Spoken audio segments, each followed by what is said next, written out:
The room was already charged, the kind of tension that makes even the air feel heavy.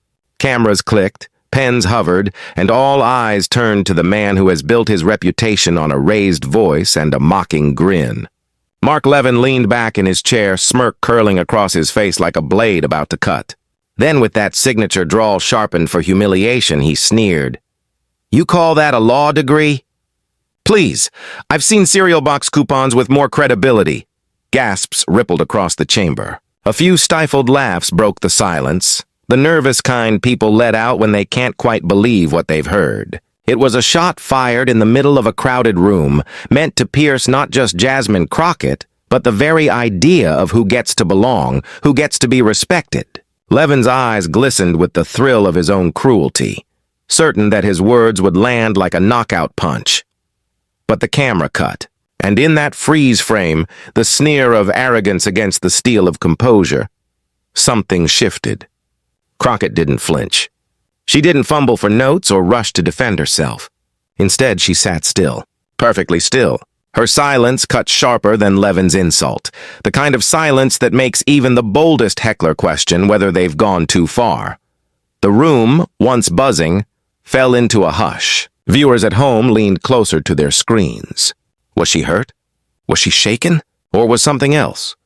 Something far more dangerous for Levin, brewing behind that steady gaze. Her eyes locked on him, unblinking, unshaken, a quiet storm gathering force. Levin leaned forward, expecting a reaction, a stumble, a desperate defense. Instead, he found himself staring into the calm of someone who knew the power of timing, the artistry of letting arrogance dig its own grave. And in that pause, in that breath between insult and answer, the balance of power began to tilt. The audience could feel it, though they couldn't yet name it. They were on the edge of their seats, waiting, bracing, knowing instinctively that what came next would not just answer an insult. It would redefine the entire exchange. But no one expected the woman he tried to belittle would To understand why the insult landed with such force, you have to understand the stage on which it was delivered. This was no ordinary panel, no casual clash of opinions. It was a televised forum at a time when the nation felt like it was teetering on the edge. Trust in institutions low, tempers high, and every exchange feeding into a larger culture war that left no neutral ground. Each word was ammunition, each silence, strategy. Mark Levin, long celebrated by his base for his booming voice and uncompromising rhetoric, had walked into the debate with the swagger of a man who believed the rules did not apply to him. To his audience, he was the blunt truth-teller, the hammer that crushed so-called liberal elitism. He knew how to dominate a conversation, how to drown out nuance with noise, how to turn complex issues into sound bites that played like war chants on late-night broadcasts. For years, he had perfected the art of belittlement, wielding mockery not just as commentary, but as a weapon designed to humiliate. On the other side sat Jasmine Crockett, younger, newer to the national stage, but already carving a reputation as a sharp mind with an unshakable presence. To some, she was an outsider who didn't belong. To many more, she was a rising star, proof that the corridors of power could finally begin to reflect the diverse America they were meant to serve. Her law degree wasn't just a credential. It was a symbol of discipline, perseverance, and the sacrifices that countless families make to climb ladders built to exclude them. That was the real subtext of the moment. Levin's jab wasn't just at her resume. It was at everything she represented. The immigrant story, the working-class struggle, the generations who had been told they weren't enough and had clawed their way forward anyway. To mock her degree was to mock that entire journey, and everyone watching who saw a piece of themselves in her. The debate had already been heated. Policy arguments had devolved into personal digs. Levin raised his voice with the confidence of a man used to being the loudest in the room, while Crockett measured her responses with the precision of someone who knew patience could be its own form of power. The cameras, hungry for drama, panned between them like boxers circling in the ring. The commentators whispered about mismatched energy, the brawler versus the strategist, the veteran versus the newcomer. But in politics, timing is everything. And in that moment, the timing shifted. Levin believed he was setting a trap, discrediting her before she could fully assert herself. What he didn't realize was that he was laying the very groundwork for the exchange that would haunt him long after the cameras turned off. Viewers watching live didn't just see a clash of personalities. They saw the embodiment of a larger national struggle, dignity against derision, respect against ridicule, the next generation challenging the old guard. They leaned in, not because they expected civility, but for decades, Mark Levin has been a fixture in America's political noise machine, a voice as recognizable as it is polarizing. To his devoted listeners, he's the crusader who tells it like it is, a man unafraid of confrontation, never softened by doubt or self-reflection. But to those who see past the theatrics, Levin is something else entirely. A man who confuses volume for conviction, who mistakes insults for arguments, who wields mockery like a weapon because he fears what honest debate might expose. Levin's rise was built not on balance, but on bluster. He crafted a reputation as a defender of conservative orthodoxy, his radio show a pulpit from which he thundered against perceived enemies. Over time, the pattern became familiar. Rather than engage with nuance, he dismantled straw men. Rather than respect opponents, he smeared them. His gift wasn't persuasion. It was demolition. He turned disagreement into spectacle, a kind of political theater in which dignity was sacrificed for sound bites and applause lines. And make no mistake, it worked. His words reverberated through right-wing echo chambers, clips of his tirades playing like anthems for those eager to see their grievances validated. He built an empire on outrage, his brand sharpened by the very mockery he hurled at others. He would call professors clowns, activists buffoons, and elected officials idiots. Each insult was served with a smug satisfaction, as though humiliation itself were proof of victory. But beneath the veneer of confidence lay contradictions that rarely escaped notice. He claimed to value law and order, yet sneered at lawmakers who embodied the legal expertise he lacked. He championed American institutions while simultaneously undermining those who worked within them. He presented himself as a scholar of the Constitution, though his commentary often bent the document to fit his anger. And when confronted with strong, composed opposition, his default response was always the same: mock, belittle, and hope the force of his tone would mask the hollowness of his argument. The habit had served him for years. In studios packed with friendly audiences, on airwaves where callers were screened, his dominance was rarely challenged. He had become accustomed to being the loudest man in the room, the unopposed voice that carried more by sheer decibels than depth. Overconfidence wasn't just his style, it was his armor, and yet that armor was flawed. Like many who thrive on derision, Levin often confused laughter with loyalty, mistaking the chuckles of those amused by his barbs as evidence of respect. He mistook fear of interruption for genuine deference. He lived in a world where his monologues went largely unchecked, where his narrative was rarely forced to confront the weight of truth spoken calmly in return. It was this blind spot that made him vulnerable. Levin had grown so used to dominating conversations that he forgot what real debate looked like. He assumed his tried-and-true formula, speak loudly, ridicule relentlessly, refuse to yield, would work on anyone, anywhere. And so when he faced Crockett, he carried the same confidence, the same. Jasmine Crockett did not arrive in that debate room by accident. Her presence was not the product of privilege, nor the gift of a political dynasty. It was forged in grit, in nights spent studying long after exhaustion set in days spent confronting obstacles others never had to face, and in the quiet resilience of a woman who knew her very existence in halls of power would be treated as a challenge by those who thought such places belonged only to them. Long before she was Representative Crockett, she was a daughter, a student, and a fighter. Growing up, she witnessed how unfairly the system could weigh on ordinary people. Friends and neighbors who worked twice as hard were given half the credit. Doors that swung wide for some slammed shut for others. And for young Jasmine, the lesson was clear. If you wanted a seat at the table, you had to pull out the chair yourself. Her decision to pursue law was not born out of abstract ambition. It was a calling shaped by the injustices she saw daily. She recognized that the law could be both weapon and shield, and she chose to master it so that it could never again be used to silence voices like hers. Earning that degree was no small feat. She was told more than once she wasn't cut out for it, that her background didn't match the mold of those who typically filled lecture halls. Some professors underestimated her, some peers dismissed her, and yet she stayed, not just to prove them wrong, but to prove herself right. And she did more than survive law school. She thrived. She took on cases others avoided, fought for clients who could not afford flashy representation, and carved out a name as someone who would not be intimidated by the size of an opponent's wallet or the strength of their connections. In every courtroom, she carried not just her own determination, but the silent weight of generations before her.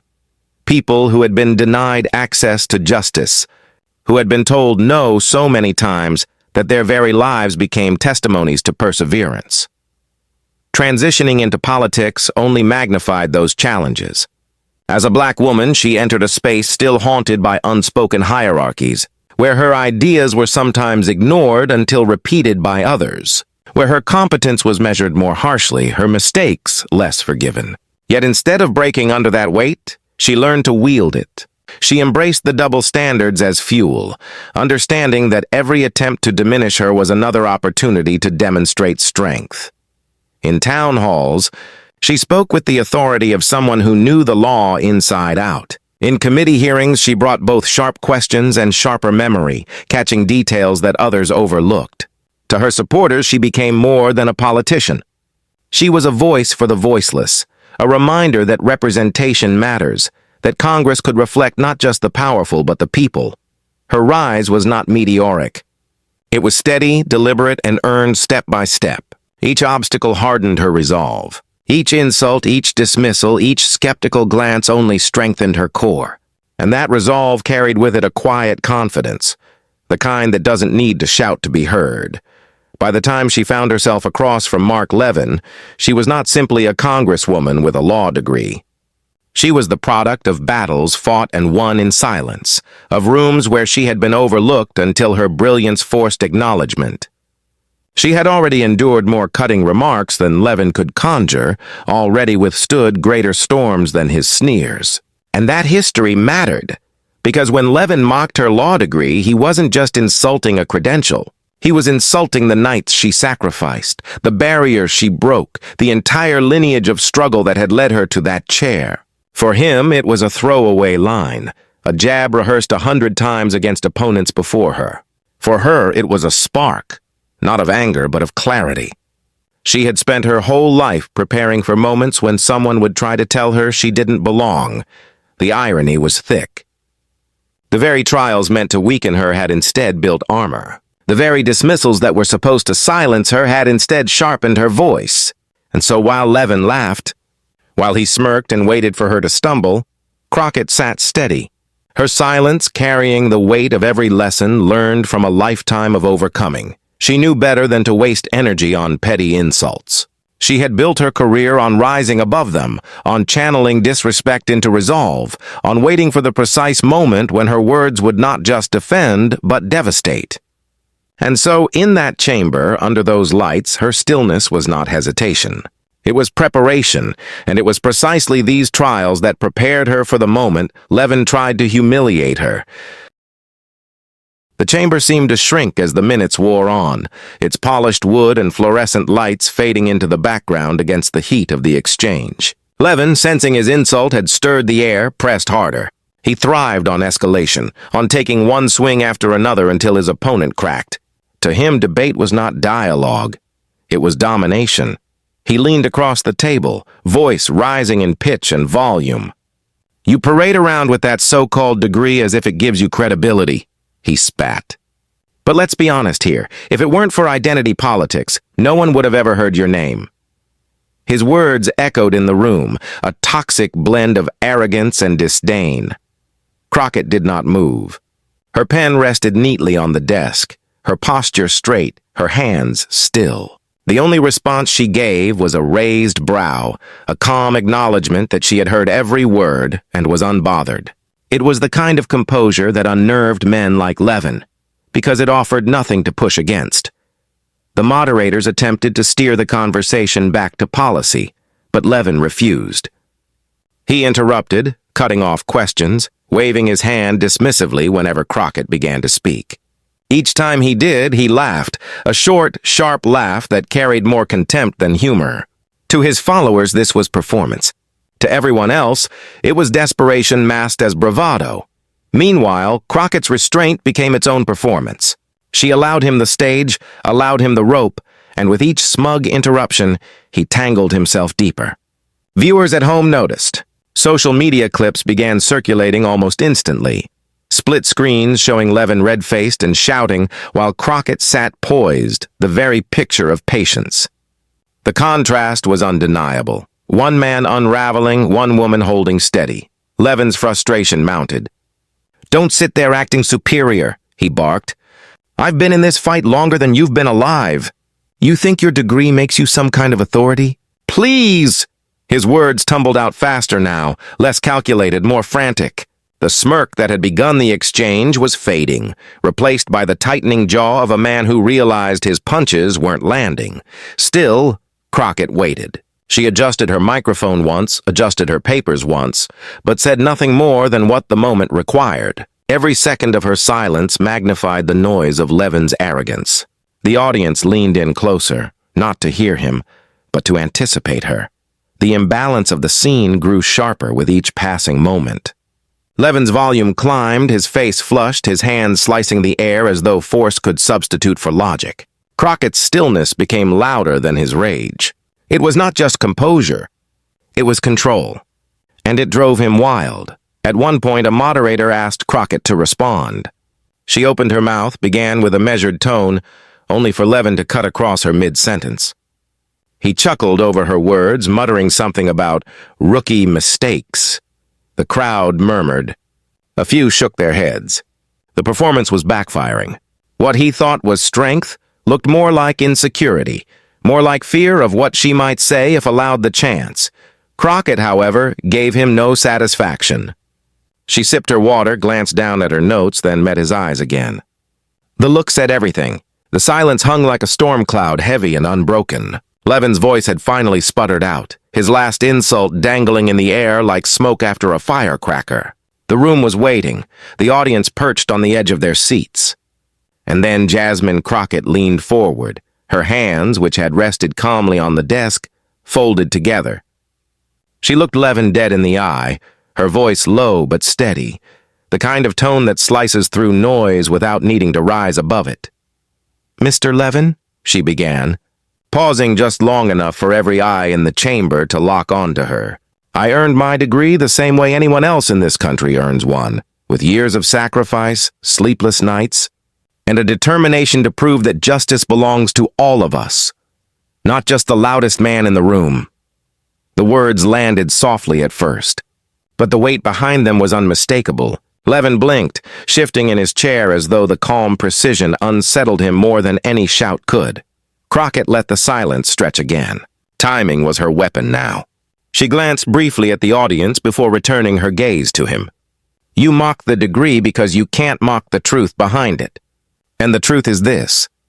I've used my training to fight for people who didn't have a microphone, who couldn't drown their opponents out with volume. I've defended the voiceless. I've stood up for those written off by men just like you." The murmurs started, faint, rippling across the room. A few heads nodded. Levin's jaw tightened. He opened his mouth as if to interject, but Crockett raised her hand slightly, not rudely, but firmly enough that the gesture itself silenced him. It was a reversal, a shift in power so subtle yet so absolute that the audience felt it instantly. "You want to know what that degree represents?" she continued, her voice rising just a fraction, enough to fill the chamber without breaking its composure. "It represents the young girl who was told she wasn't good enough. It represents the student who was dismissed before she even finished her sentence. It represents every person who's been underestimated, laughed at, and told to sit down." Levin's smirk was gone now. His eyes darted to the moderators, to the crowd, as though searching for an ally. But the room was no longer with him. The room was with her. Crockett leaned back slightly, giving him space, not as a concession, but as if to invite him to sit with his own discomfort. Then she pressed forward once more. "You mock my degree," she said, slower this time, enunciating every word. "But the difference between us is this. I've earned my respect. You've demanded yours, and respect demanded is never respect received," the chamber gasped. Even those who had remained silent until now could not suppress it. It was the kind of line that cleaved through partisanship, that reduced an entire history of bluster into a single, unflinching truth. Levin tried to recover, forcing a chuckle, but it came out hollow. "Oh, please don't flatter yourself," he muttered, voice suddenly lacking the confidence it carried just moments before. Crockett didn't miss a beat. She tilted her head slightly, her eyes narrowing with surgical precision. "I don't need to flatter myself, sir. Your reaction flatters me enough. Because if my degree didn't matter, you wouldn't waste your breath trying so hard to tear it down." And then came the silence. Not hers, but his. Levin froze, his lips parted as though to speak, but no words came. The weight of her point pressed down, not with volume, but with undeniability. The murmurs in the audience hushed again, replaced by a stillness so profound it felt as if the walls themselves were holding their breath. Crockett took that moment, the quiet, and drove it home. "This debate isn't about me. It isn't about you. It's about what kind of country we're building. Do we value mockery more than merit? Do we reward arrogance more than achievement? Or do we finally recognize that strength doesn't come from who can shout the loudest, but who can stand the firmest in truth?" Her words rang out not with anger but with conviction. They reverberated like a bell in a cathedral, each phrase gathering momentum, each pause pulling the audience deeper into her rhythm. Levin sat motionless, the color drained from his face. His usual retorts, his arsenal of mockery, failed him. The expression that once brimmed with smugness was now hollow, exposed. He had come to the debate certain he would humiliate her, certain his brand of arrogance would prevail. Instead, he found himself undone, not by a louder voice, but by a steadier one. The audience erupted, first in whispers, then in applause, then in a wave of energy that Levin could not command. The moderators glanced at each other, astonished. This was not the script they had anticipated, not the spectacle Levin had promised. It was something else entirely, a turning point. Crockett did not smile. She did not gloat. She sat calmly as the noise swelled around her, the picture of control, because she knew, as did everyone in the room, that the power had shifted. Levin's downfall had not come in a single blow, but in the quiet precision of a clapback that silenced him more thoroughly than 100 shouted insults ever could. And still, Crockett had one final note to strike. The moment the debate ended, the chamber walls could no longer contain the energy. Cameras cut, mics powered down, but the clip of Jasmine Crockett's clapback had already escaped into the bloodstream of the internet. Within minutes, it was everywhere. On Twitter, hashtags flared to life like fireworks. Giant Crockett clapback, degree of respect, Frau Levin silenced.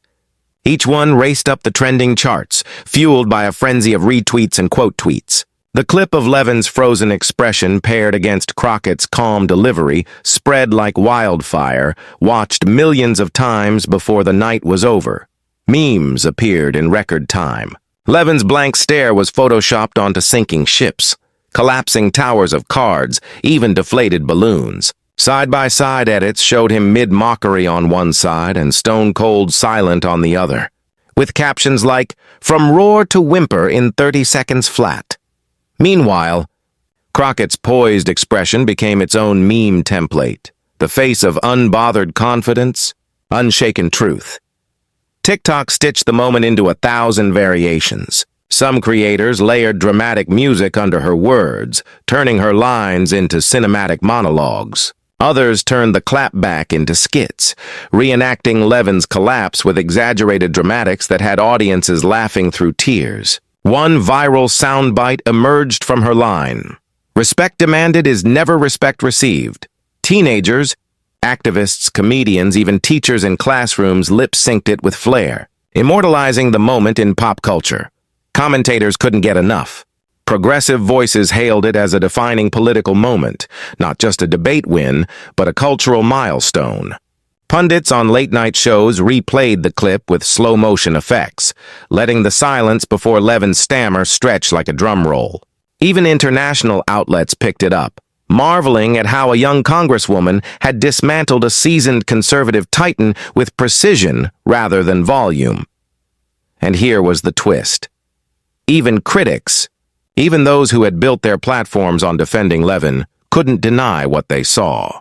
Some tried to spin it, claiming Crockett was too rehearsed, but their words landed flat against the undeniable footage. Others admitted grudgingly that she had kept her composure under fire in a way few politicians ever manage. The image of Levin silenced, genuinely silenced, was one they couldn't erase. For Crockett's supporters, it was vindication, a collective moment of pride. They saw not just a clapback, but a mirror of their own struggles, being underestimated, dismissed, mocked, and then rising above it all with undeniable strength. Comments poured in. She spoke for all of us. That wasn't just her moment, that was ours. This is why representation matters.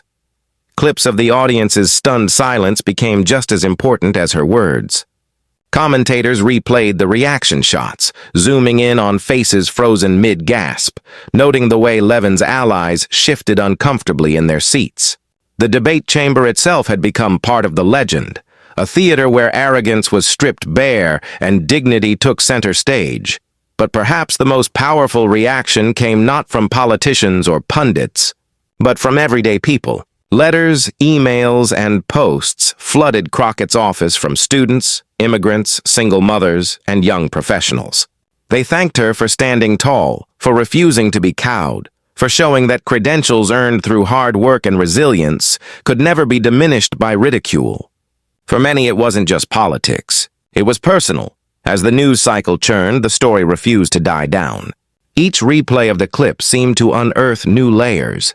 The timing of her pauses, the steel in her tone, the exact second when the dust settled and the clips finished their endless loop across screens, one truth remained. Jasmine Crockett's words had transcended the moment. They were no longer just a response to Mark Levin. They had become a mirror, reflecting a universal struggle, the fight for dignity in a world too eager to dismiss it. Crockett understood the weight of what had happened. She hadn't just defended her law degree. She had defended the idea that education, perseverance, and lived experience are more powerful than sneers and insults. Her story was not just her own. It was the story of countless others who had clawed their way through doubt, through barriers, through the voices telling them, "You don't belong." And in reframing Levin's insult, Crockett transformed it into a lesson. She reminded the country that a degree is not a piece of paper handed out for show. It is the symbol of nights spent studying after work shifts, of scholarships won against impossible odds, of sacrifices made by families who believed in a future bigger than their present. She gave voice to those who know education is not about prestige. It is about survival, mobility, and dignity. In her victory, Crockett spoke to a broader value. That true authority does not come from volume, arrogance, or stage presence. It comes from truth. It comes from preparation. It comes from the willingness to stand tall, even when belittled. That is the kind of authority that cannot be mocked into silence. Her moment also underscored something larger: representation. For years, politics had been dominated by voices that looked the same, thought the same, and carried the same sense of entitlement. Crockett's rise, and her poise under attack, showed why diversity in leadership matters. It isn't symbolic. It is substantive. Because when a black woman underestimated and ridiculed turns mockery into a masterclass, she is not just answering for herself. She is opening doors for those who will come after. The lesson extended even further, that arrogance always collapses under the weight of its own noise. Levin had believed mockery was power. Crockett showed that silence, precision, and dignity could dismantle it more effectively than shouting ever could. That reversal, arrogance reduced to stammering, dignity elevated to triumph, is what made the moment unforgettable. And this was the resonance that carried far beyond the chamber. Teachers played the clip in classrooms to show students how confidence looks when it's grounded in preparation. Parents pointed to it as proof that hard work beats cynicism. Young women, young immigrants, young professionals, they saw in Crockett a Mark Levin mocked. Jasmine Crockett silenced him. That is the story we watched unfold. Not just a clash of personalities, but a clash of values. One side armed with arrogance, the other with preparation, patience, and undeniable truth. And in the end, dignity didn't just survive, it triumphed. Moments like these don't happen often. They are rare flashes where history folds in on itself, where the underdog rises and the so-called giant crumbles. Crockett's clapback was not simply about winning an argument. It was about showing the country that respect cannot be mocked out of existence. It must be earned, and when it is, it carries the power to silence even the loudest rooms. But here's the thing. This isn't just her victory. It's yours too. Every share, every conversation, every replay of that clip becomes a ripple. And those ripples matter. They remind people that arrogance can be challenged, that mockery doesn't define worth, and that voices like Crockett's, voices like yours, belong in the conversation. So if this moment stirred something in you, don't let it fade. Subscribe to this channel so you're here for the next time dignity meets arrogance, because there will be a next time. Share this story with friends, family, and anyone who's ever been told they weren't enough. Be part of the movement that refuses to be silenced.